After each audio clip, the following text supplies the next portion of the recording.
মমতা বন্দ্যোপাধ্যায় জানেন যার 30% fixed deposit দুধেল গায় আর এখন 10% 12% যদি গজাপ্যারা নিয়ে নেওয়া যায় তাহলে আমি আরেকবার জিতে যাব। কিন্তু কালীগঞ্জই দেখিয়েছে যে 73-74% হিন্দু বুথগুলিতে একজোট হয়ে তারা ভোট দিয়েছে এবং এই কালীগঞ্জ মডেলেই যদি 26-এ যদি রেপ্লিকেটেড হয়, 26-এ যদি অন্যান্য সব জায়গায় রেপ্লিকেটেড হয়, নিশ্চিত জানুন তামান্নাদের বিচার দেওয়া যাবে। এবং পশ্চিমবঙ্গ শুধু নয়, সারা ভারতবর্ষে নরেন্দ্র মোদীর সুশাসনের অন্যতম নমুনাই হচ্ছে সবকা সাথ, সবকা বিকাশ, সবকা প্রয়াস, সবকা বিশ্বাস। আমি একটা একদম নির্দিষ্টভাবে আজকে জবাব চাই বাংলায় জিজ্ঞেস করতে চাই, যদি কোনোদিন বিজেপি রাজ্যে আসে সংখ্যালঘুরা নিরাপদ থাকবে বাংলায়?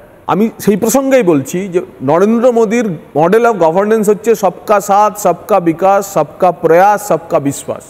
পশ্চিমবঙ্গের উজ্জ্বলা গ্যাসের 84 লক্ষ কানেকশনের মধ্যে 50 লক্ষের অধিক মুসলিম মহিলারা পেয়েছেন। পশ্চিমবঙ্গের আবাস যোজনার 34 লক্ষ যে ঘর তৈরি করা হয়েছে তার অর্ধেকের বেশি মুসলিম পরিবার পেয়েছে। পশ্চিমবঙ্গের যে 6.5 কোটি জাতীয় ফুড খাদ্য সুরক্ষা মিশনের রেশন দেওয়া হয়, বিনামূল্যে রেশন, তার 60% মুসলিম পরিবারগুলি পাচ্ছে। পশ্চিমবঙ্গের যত বেশি গ্রাম তাদের পাকা রাস্তা হয়েছে সেখানে সবচেয়ে বেশি মুসলিম গ্রামগুলিতে সেই পাকা রাস্তা গেছে।